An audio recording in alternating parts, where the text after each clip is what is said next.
जोहार झारखंड, जय झारखंड, जय हिंद, वंदे मातरम। उम्मीद करते हैं आप सभी ठीक होंगे। आपकी कुशलता की कामना करते हैं।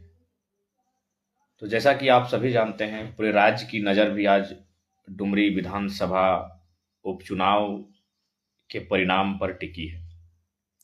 निश्चय ही परिणाम के लिए अभी आपको शाम तक का इंतजार करना होगा, शाम ढलने तक की प्रतीक्षा करनी होगी।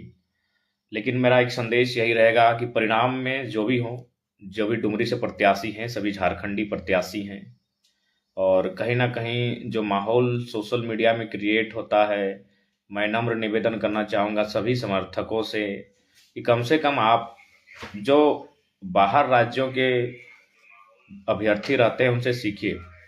आज तक हमने नहीं कभी देखा है कि राजेंद्र बाबू जो स्वर्गीय हो चुके हैं, उनके समर्थकों ने कभी माननीय रविंद्र पांडे जी के लेकर कुछ टीका टिप्पणी किया हो, या फिर माननीय रविंद्र पांडे जी उनके समर्थकों ने कभी स्वर्गीय राजेंद्र बाबू के प्रति कुछ शब्दों का प्रयोग किया हो।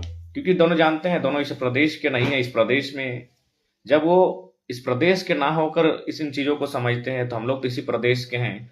जो भी प्रत्याशी उतरे हैं सभी डुमरी और गिरिडीह जिला अपने क्षेत्र से संबंधित हैं।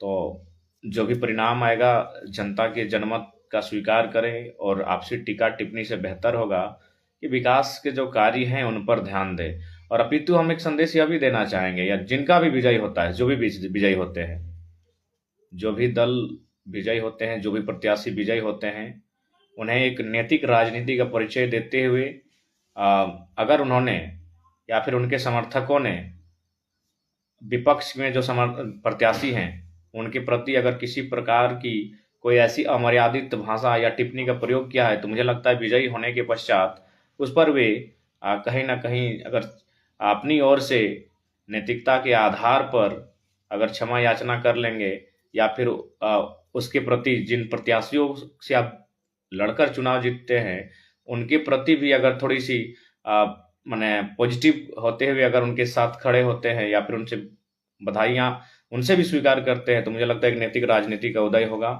और मेरा मानना है झारखंड में कहीं ना कहीं झारखंडियों के बीच खासकर जिस प्रकार से आलोचनाएं, टीका टिप्पणियां, देखिए आलोचना टीका टिप्पणी अलग विषय है, लेकिन एक विषय ये भी है कि हम लोग अमर्यादित टिका टिप्पणी करने लगते हैं। किसी के सार्वजनिक पटल पर किसी के व्यक्तिगत जीवन को चरितार्थ करने लगते हैं, जो कि कहीं ना कहीं हमारे हिसाब से उचित नहीं लगता है। तो इसीलिए इस बात का ध्यान रखें, और हमारे जितने भी झारखंड है, जो भी दल से जुड़े हों, उनके जो भी समर्थक हैं, उन्हें कम से कम बाकी समर्थकों से सीखना चाहिए। आज तक देखिए यहाँ हजारीबाग में जयंत सिन्हा, यशवंत सिन्हा, आज तक हमको लगता है कि जो भी प्रवासी लोग हैं, मैंने जो हमारे राज्य के नहीं हैं, उन्होंने कभी उनके लिए कोई शब्द नहीं लिखा होगा सोशल मीडिया के प्लेटफॉर्म पर, ना ही शायद कभी आलोचना की होगी। ये चीजें झारखंडियों में कमी रह जाती है। तो इस बात का ध्यान रखें।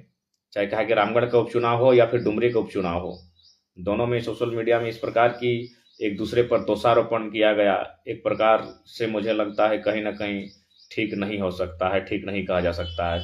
और मैं उम्मीद करता हूं तमाम सभी दलों के समर्थकों से कि शाम ढलने के साथ ही थोड़ा सा नैतिकता का परिचय देंगे, क्योंकि कुछ कुछ शब्दों का जीत के बाद भी, या फिर मैंने ऐसा लगता है कि कहीं ना कहीं उचित नहीं लगता है।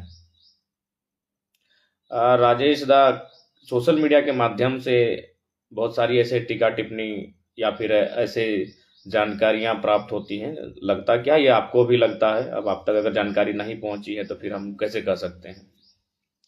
तो इसलिए अब तमाम डुमरी उपचुनाव पर पूरे राज्य की नज़र निश्चय ही कहीं ना कहीं ये सीट काफ़ी चर्चा का विषय रहा है पूरे राज्य में।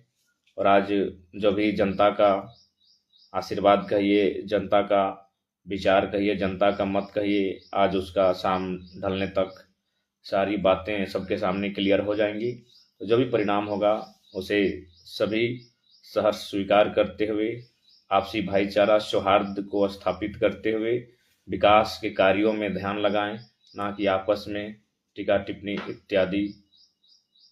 तो बाकी विशेष नहीं, डुमरी उपचुनाव के परिणाम को लेकर शुभकामनाएं जो भी विजयी होते हैं उनको शुभकामनाएं, जो विजयी नहीं हो पाते हैं उन्हें भविष्य के लिए शुभकामनाएं, क्योंकि कहीं ना कहीं सबका रोल है।